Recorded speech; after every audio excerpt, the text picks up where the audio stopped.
presentation is on the movie Apollo 13, directed by Ron Howard, presented by Jackie Barrios and Gloria Barrios. My name is Jackie, and I will be presenting our findings of the biases and psychological traps made by the key decision makers in the movie. This film is based on the real-life crisis that occurred on April 13, 1970. NASA launched the Apollo 13 mission, which was to take a crew of 3 astronauts to the moon. Mission Commander Jim Lovell, played by Tom Hanks, Fred Haise, played by Bill Paxton, and Jack Swigert, played by Kevin Bacon. 2 days into the mission, an oxygen tank explodes, crippling the spacecraft, causing tensions within the crew while facing numerous technical problems. They were faced with not enough air and not enough electricity to get them back home. The main goal was no longer landing on the moon, but getting them home safely. Gene Kranz, played by Ed Harris, was the NASA flight director who was responsible for leading the effort to get the men home. The crew and NASA team had 4 days to develop a plan to return them home safely. This presentation will show the major decisions made and how it impacted the success of the mission. The hidden traps of decision making. Bad decisions can often be traced back to the way the decisions were made. The alternatives were not clearly defined, the right information was not collected, the costs and benefits were not accurately weighed. Even in situations where analysis is complete and the path followed seems somewhat clear, decision-making can be a challenge. We are all going to make bad decisions, but sometimes it is not due to the decision-making process, but the mind of the decision-maker. Being aware that these traps exist and considering them throughout the decision-making process can have the benefit of increasing confidence in the choices we make. Biases and psychological traps. Here are a list of the psychological traps that we found within the movie. Recallability trap, overconfidence trap, framing trap, sunk cost trap, and the prudence trap. Recallability trap. Past disasters or dramatic events way too heavily can be overly influenced by dramatic events. We found 2 within the film, Marilyn's premonition and the conversation between Jim and his son Jeffrey. Marilyn's premonition, Marilyn, who is Jim's wife, has a conversation with Jim stating that she was not going to attend the launch, which makes Jim question why she wouldn't attend. She then has a nightmare about her husband getting killed in space. She wakes up from the dream and overhears the conversation between Jim and Jeffrey in the other room. This event changes her decision and ultimately goes to see him off the night before the launch. Now the conversation between Jim and his son Jeffrey.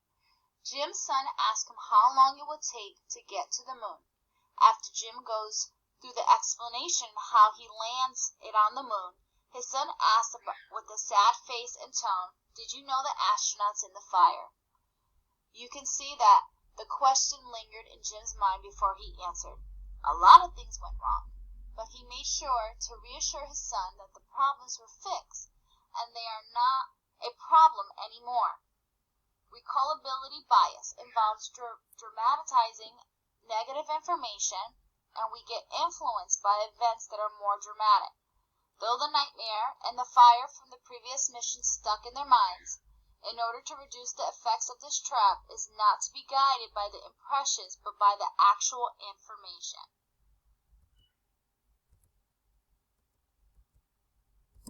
Overconfidence trap. The overconfidence effect is a well-established bias in which someone's subjective confidence in their judgments is reliably greater than their objective accuracy, especially when confidence is relatively high. The overconfidence trap can be seen as a negative trap, but in the following examples, it demonstrates positive leadership. The superstitious scene. The number 13 is considered one of the more common superstitious beliefs known as bad luck. In the movie, the media makes a big deal that Apollo 13 is lifting off in 1,300 hours and 13 minutes, entering the moon's gravity on April 13th. They ask Jim Lowell about his stance on superstition and the routine of flying to the moon. He responds there is nothing routine about flying to the moon. His eagerness and confidence about the mission revealed that a simple number was not going to affect his frame of mind. And another scene with Gene. Gene is confident in his ability and made decisions on the spot and got results. He listened to his team and encouraged different viewpoints. As the scientists worked the problem, Krantz made them think outside the box when he made the following statement. I don't care what anything was designed to do. I care about what it can do. He was tough because he took personal ownership on his work and understood his responsibility for the outcome. In this scene, the team was coming up with the information on how to get the crew home. Based on the data presented, it didn't reflect the astronauts making it home safely. He told his team this was unacceptable and they had to come up with an option to get them home with time to spare. Gene and his team demonstrated so many times when things went wrong, you had to carefully evaluate all options. A scientist stepped up and stated that the crew had to turn off all the power on the spacecraft in order to conserve the power they had remaining. Gene had absolute confidence in his team while assessing his resources to make the decision to power everything off in order to save the crew. Leadership involves influencing others, especially during challenging times. Confidence is necessary for leaders to take risks in the belief that one can make a difference.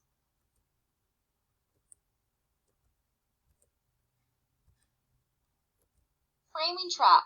When someone makes a decision because of the way information is presented to them, rather than based just on the facts.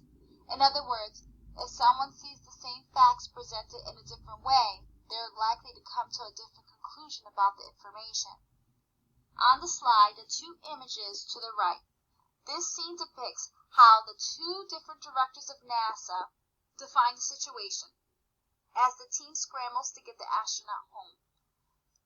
A team member approaches one of the directors who is standing next to Gene. The team member anxiously begins listing all the variables that can make the landing more difficult than it already is. The director responds, I'm aware of all the variables. This could be the worst disaster that NASA has ever experienced. It is at this point that Gene turns around and says, with all due respect, sir, I believe this is going to be our finest hour. Gene was a respected leader and he was tough because he took ownership of the work and was responsible for the outcome. This situation displayed his composure to keep a positive attitude during difficult times. And the two images to the left, it displays the infamous scene, square peg, round hole. The part of the spacecraft that would be used for landing on the moon became their lifeboat, and it had its own oxygen supply. One of the biggest challenges was the amount of carbon dioxide being that was inside of their current module. The crew had filters on board, but they were square, and the lifeboat required round ones. The survival depended on their ability to fit square pegs into a round hole. Gene directed the team to come up with a way to use the items that were on board to create a device to fix the carbon dioxide problem. The team came up with a solution with barely minutes to spare. The picture in the middle of your screen was the final results that saved the crew member's life. It is important to consider various ways to evaluate the problem. This is a crucial step for strategy, as the first step is always defining the problem correctly. When the problem is framed in terms of risk, one person can see the drawback, while the other person can see the same situation as an opportunity. On the next slide, the movie clip will demonstrate the framing trap and the infamous scene, square peg, round hole. Gene, we have a situation brewing with the carbon dioxide. We had a CO2 filter problem on the lunar module. 5 filters on the limb. Which were meant for 2 guys for a day and a half. So I told the doctor, They're already up to 8 on the gauges. Anything over 15, you get impaired judgment, blackouts, the beginnings of brain asphyxia. What about the scrubbers on the command module? they take square cartridges. The ones on the limb are round. Tell me this isn't a government operation. This just isn't a contingency we've remotely looked at. Those CO2 levels are going to be getting toxic. Well, I suggest you gentlemen invent a way to put a square peg in a round hole. Rapidly. Okay, people, listen up. People upstairs handed us this one, and we gotta come through. We gotta find a way to make this fit into the hole for this. Using nothing but that. Let's get it organized. Sunk cost trap. Past decisions prey on the mind, leading to bad decision making.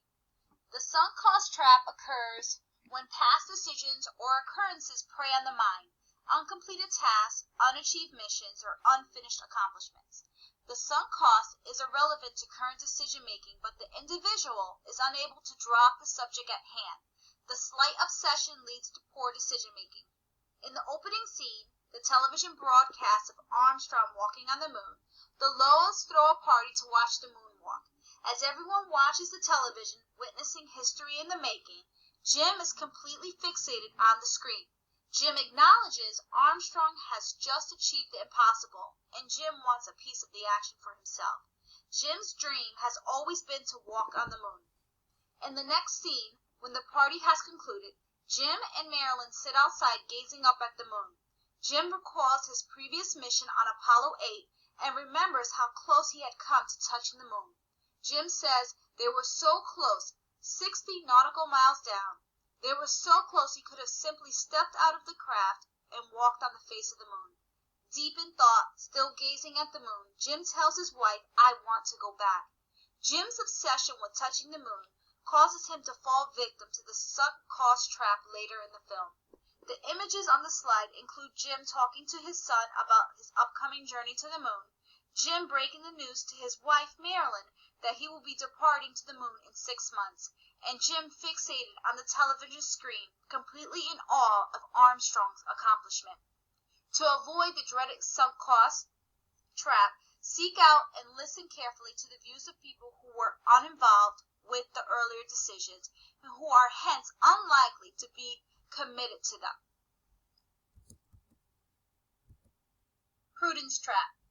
When faced with high-stakes decisions, we tend to adjust our estimates or forecasts just to be on the safe side. In this scene, the team is hit with the realization that the Odyssey is dying.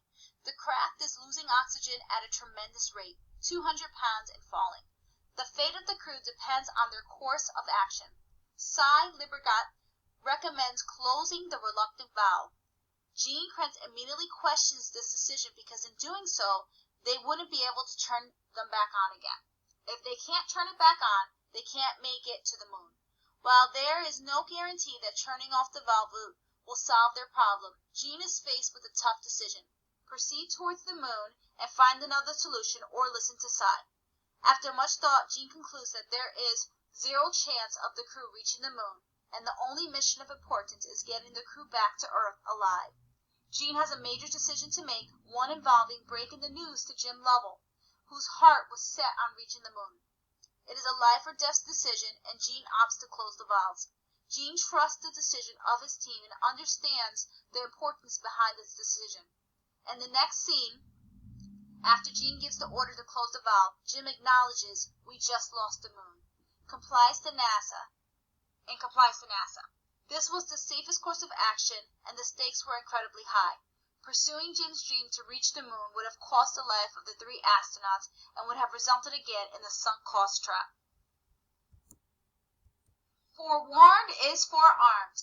Building tests and ingraining disciplines into your decision-making process is the best way to avoid errors in judgment. According to Hammond, Leaney, and Rafa, the best way to avoid biases and psychological traps is to take the time to understand them. This concludes our presentation. Thank you.